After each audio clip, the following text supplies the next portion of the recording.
आज की तरह द्वापर में क्या राम कथाएं होती थी? बिल्कुल होती थी। उस युग के लोग कौन सी कथा कहते वह सुनते थे। बड़े अच्छा प्रश्न है। आप महाभारत का वन पर्व पढ़िए। महाभारत के वन पर्व में जब पांचों पांडवों को वनवास हो जाता है, जुए में हारते हैं, शर्त लगती है 12 साल वनवास, 1 वर्ष का अज्ञातवास, उस समय की बात। उस समय बड़े दुखी हुए पांचों पांडव और काफी हस्तिनापुर के लोग दुर्योधन का राज्य छोड़ करके पांचों पांडवों के संग, विशेषकर ब्राह्मण, चल दिए घर छोड़कर। हम उस नगरी में नहीं रहेंगे जिस नगरी को आपने छोड़ दिया है। आप वन में जा रहे, हम भी आपके संग वन में जाएंगे। महाराज युधिष्ठिर ने बहुत समझाया, रोका, लेकिन नहीं रुके। उनका प्रेम, श्रद्धा, विश्वास, निष्ठा देख करके कहा ठीक है मेरे साथ रहिए। लेकिन वो दुखी हो गए 2 बातों से। पहली बात यह कि ब्राह्मण अब मेरे साथ साथ वन में, इतने हजारों ब्राह्मणों की मैं व्यवस्था कैसे कर पाऊंगा। तब धौम्य ऋषि ने कहा कि सूर्य की आराधना करो। तब सूर्य की आराधना की, वहाँ से अक्षय पात्र मिला। उस अक्षय पात्र में था कि इसमें जो भी कुछ बनेगा वो अक्षय हो जाएगा, जितना मर्जी बांटो खिलाओ, भरा रहेगा। और जब द्रौपदी भोजन कर लेगी तब वो समाप्त हो जाएगा। तो इस समस्या का समाधान तो मिल गया ब्राह्मणों के लिए, अक्षय पात्र मिल गया। लेकिन उनको दुख था बचपन की से लेकर वर्तमान तक की स्थिति। उन्होंने धौम्य ऋषि से निवेदन किया और एक शब्द बोला। युधिष्ठिर ने कहा अपने पुरोहित धौम्य ऋषि से, वो ये कि मेरे समान शायद मैंने तो नहीं सुना कि इतना कोई राजा दुखी हुआ हो, राजा या राजकुमार। जितना दुख मुझको, ऐसा दुर्भाग्य आज तक मैंने किसी का नहीं देखा, ना सुना, जितना दुख मैंने उठाए जब से मैं पैदा हुआ आज तक। और इससे भी ज़्यादा मुझको ये दुख है कि मैं बड़ा भाई होने के नाते छोटे भाइयों के लिए कुछ नहीं कर सका, है ना। ये भी दुख है। मेरे सर से मेरे पिता का साया बचपन से उठ गया। जिस राज्य पे हमारा जन्म सिद्ध अधिकार था उससे भी देश निकाला हो गया। और पिता तुल्य मेरे ताऊ जी, वो भी अपने पुत्र मोह में अंधे होकर के हमको दर दर भीख मांगने के लिए हमको लाचार रोका नहीं। और इससे पूर्व भी लाक्षागृह में जलाने का प्रयास किया, अपना दुख निवेदन किया। तो उस समय धौम्य ऋषि ने कहा कि युधिष्ठिर, तुमने जो कहा कि मुझसे अधिक दुख अभी किसी के ऊपर नहीं आए, आज तक जो मैंने सुना आप ऐसा कहते हैं। लेकिन मैं आपको एक कथा सुनाता हूं। तुमसे कई गुना दुख उसके पास आए थे। कौन हो? तो उन्होंने बताया भगवान श्री राम जी।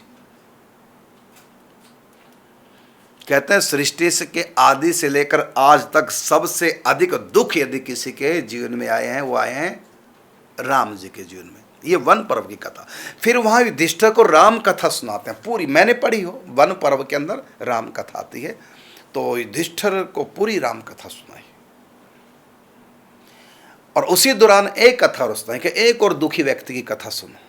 क्योंकि जब हम दुख उठाते हैं ना, कोई भी दुख, तो हमको अपना दुख बड़ा लगता है। लेकिन जब हम अपने से भी ज़्यादा दुखी का दुख सुन लेते हैं तो अपना हल्का लगने ले जाते हैं। तो धौम्य ऋषि ने फिर 2 कथाएं वहां सुनाई, जिनको सुन करके युधिष्ठिर के मन में हुआ कि मैं तो कुछ भी दुखी नहीं। पहली कथा राम कथा और दूसरी कथा राजा नल दमयंती की कथा, नल और दमयंती की कथा। ये 2 कथाएं धौम्य ऋषि सुनाते हैं वन पर्व में। और इन कथा को सुन करके युधिष्ठिर को लगता है कि मैं तो दुखी हूं ही नहीं। जितने दुख राम ने उठाए, नल दमयंती ने उठाए, वो तो अकेले अकेले, राम जी भी अकेले हो गए, बच्चे भी साथ नहीं, वन में लवकुश, सीता जी वन में, उससे पहले राम वनवास, पिता का मरण, सीता का मरण, लक्ष्मण मूर्छित। और फिर जब आए और गर्भवती अवस्था में सीता के ऊपर कलंक लगाया तो वाल्मीकि जी के आश्रम में, और फिर अकेले राम रहे 11,000 साल तक, पुत्र भी नहीं साथ। ऐसी नल दमयंती का पति पत्नी भी अलग अलग हो गए, राज्य भी चला गया, सब कुछ खत्म। लेकिन तुम्हारे पास तो तुम्हारी पत्नी भी है, तुम्हारे भाई हैं, चार चार तुम्हारे साथ, और इतने ब्राह्मण तुम्हारे साथ हैं। तब ये सारी कथाएं नल दमयंती की और राम जी कथा सुनकर उनको लगा कि मैं तो बहुत सुखी हूँ, कम से कम मेरे अपने चार भाई मेरे साथ हैं, मेरी पत्नी मेरे साथ है, श्री कृष्ण हमारे साथ हैं, ये हमारे साथ, वो हमारे साथ, ब्राह्मण हमारे साथ, धर्म, ये सब उसको लगा हम ठीक है। हाँ। तो आपने प्रश्न किया कि द्वापर युग में भी क्या राम कथा होती थी? बिल्कुल होती थी। तो मैंने प्रमाण दिया वन पर्व का, राम कथा धौम्य ऋषि ने वन पर्व में, आप स्वयं पढ़ सकते हैं, पूरी राम कथा ही है। तो वहाँ युधिष्ठिर ने सुनी राम कथा। तो राम कथा क्या, भगवान के सब अवतारों की कथा हुई है। और यहाँ तक कि भगवान श्री कृष्ण का अवतार भी नहीं हुआ था, कृष्ण कथा उससे पहले आ गई थी। भगवान शिव ने अपने शिष्य गर्गाचार्य जी को कृष्ण कथा दी, और यही कथा फिर श्री कृष्ण अवतार से पहले यही कथा देवऋषि नारद जी जनकपुर के राजा को कथा सुनाते हैं, कृष्ण कथा सुनाते हैं। अभी कृष्ण अवतार हुआ नहीं था और कृष्ण कथा सुना रहे। आप गर्ग संहिता पढ़िए। गर्ग संहिता कब के लिखा ग्रंथ है? गर्ग संहिता गर्गाचार्य जी के लिए वो है। तो ये कृष्ण अवतार से पहले का ग्रंथ। और ये कृष्ण कथा सांडिल्य ऋषि के पास, जहाँ आजकल अल्मोड़ा है, वहाँ से कैलाश जाते हैं तो रास्ते में एक जगह पड़ती है, सरोवर है, ये उत्तराखंड में पड़ता है, नाम है कुंड है, इन्हीं के नाम से सांडिल्य कुंड है। तो वहाँ पर ये तपस्या करते थे सांडिल्य ऋषि, जिन्होंने भक्ति के सूत्र लिखे, सांडिल्य ऋषि। तो वहाँ इनको पता चला कि ऐसे ऐसे श्री कृष्ण का अवतार होगा। पूरी कथा सुनी तो वो जगह छोड़कर, अल्मोड़ा से थोड़ा ऊपर पड़ती है, वो जगह छोड़ करके फिर जमुना किनारे आए सांडिल्य ऋषि। और कब आए? उस समय कृष्ण अवतार तो हुआ नहीं था, नंद बाबा का जन्म ही हुआ था बस। हाँ, अभी कंवारे थे नंद बाबा, अभी उन पर्जन्य थे उस समय, नंद बाबा के पिता पर्जन्य थे। दरअसल देवमीड़ नाम के राजा हुए, विष्णुवंशी हुए हैं। इनकी दो पत्नियां थी, एक क्षत्राणी, एक वैश्य जाति की पत्नी थी। तो क्षत्राणी से शूरसेन हुए, और सूरसेन से वसुदेव जी हुए, जो कृष्ण के पिता। और इन्हीं देवमीड़ की जो दूसरी पत्नी थी वैश्य जाति की,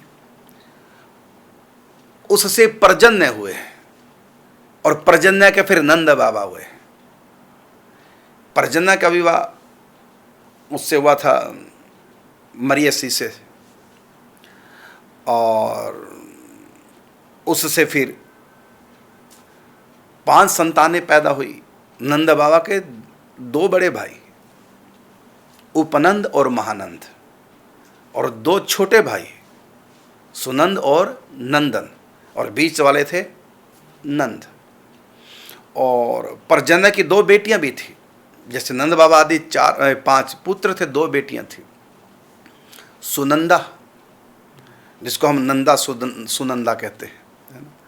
तो ये 2 पुत्रियां, ये वसुदेव जी की, नंद बाबा की सगी बहनें थी।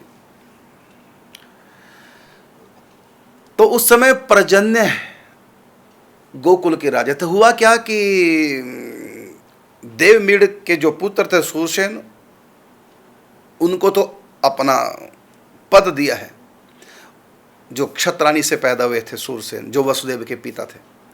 और नंद के पिता जो पर्जन्य थे, तो देवमीड़ ने वैश्य जाति की पत्नी से जो जन्म लिए पर्जन्य, नंद बाबा के पिताजी, तो पर्जन्य को शूरसेन मंडल की पूरी गौशाला, गौवें दे दी। अब तुम जमुना के उस पार जाओ, सारा क्षेत्र तुम्हारा है, गौओं को लेके जाओ। फिर पर्जन्य आए, और तब उन्होंने गौओं का कुल लेके आए थे, तो गांव बसाए जमुना के उस पार, महावन में। जंगल था, नाम था महावन, तो सबसे बड़ा वन था ब्रज का।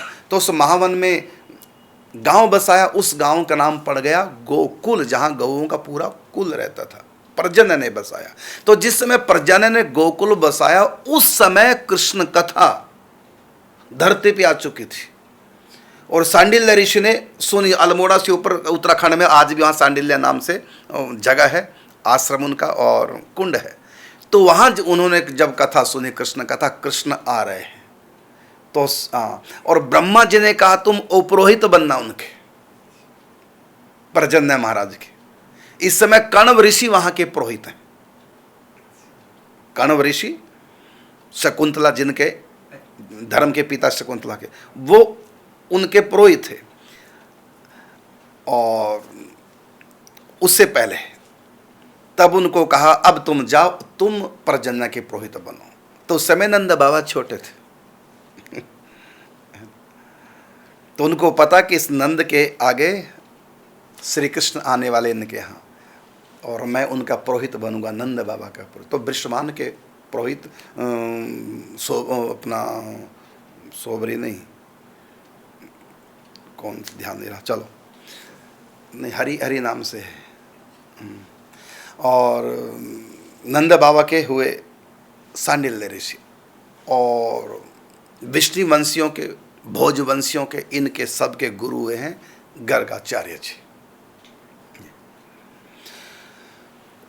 तो यहाँ ये कृष्ण कथा तो श्री कृष्ण के माने नंद बाबा के पिताजी पर्जन्य जब गोकुल बसाया, उस समय कृष्ण कथा संतों के बीच में आ चुकी थी। कृष्ण अवतार लेंगे, ये लीलाएं करेंगे, संतों को पता चल चुका था। तो आपने कहा, पूछा जैसे कि आज की तरह द्वापर युग में क्या राम कथाएं होती थी, उस युग के लोग कौन सी कथा कहते सुनते थे? तो संतों में तो राम और कृष्ण दोनों कथा होती थी। कृष्ण के आने से पहले कृष्ण कथा संतों के बीच में थी, और राम जी के आने से पहले वाल्मीकि जी के पास राम कथा आ चुकी थी, और लव कुश को पढ़ाई पूरी राम कथा। और ये कथा तो यहाँ इस समय जिसको हम वाल्मीकि रामायण कहते तो बहुत छोटी सी है।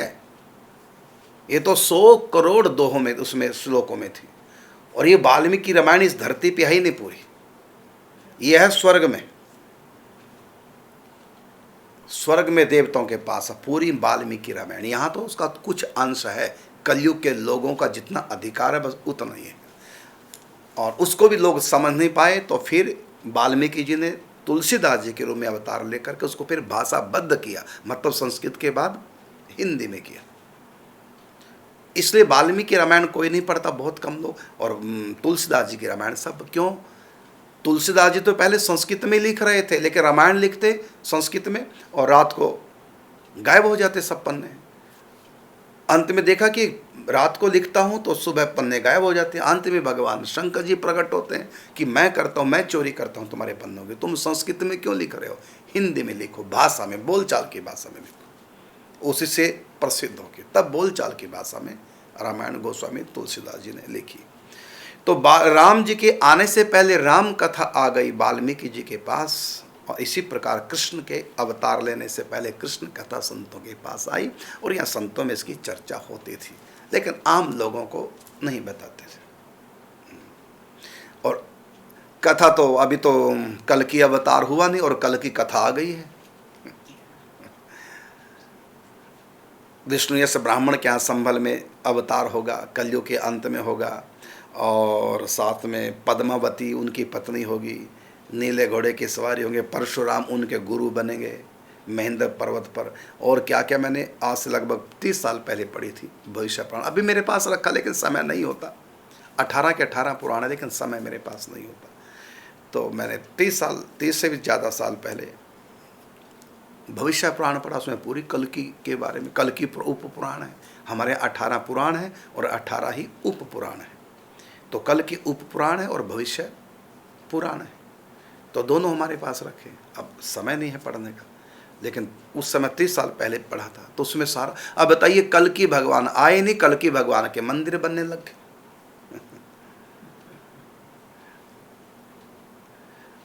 संतों की पहुंच बहुत आगे तक है। अभी जो भविष्य के गर्भ में छिपी बातें वो संतों के पास, लेकिन बताते नहीं, उतने ही बताते हैं जितने का समय आता है और इशारा होता है, और उतना ही। और इशारे को भी इशारों में ही बताते हैं, पूरी बात संत बताते नहीं। जैसे अभी पता नहीं क्या क्या होने वाला है, बता सब कुछ रखा, लेकिन इशारों में।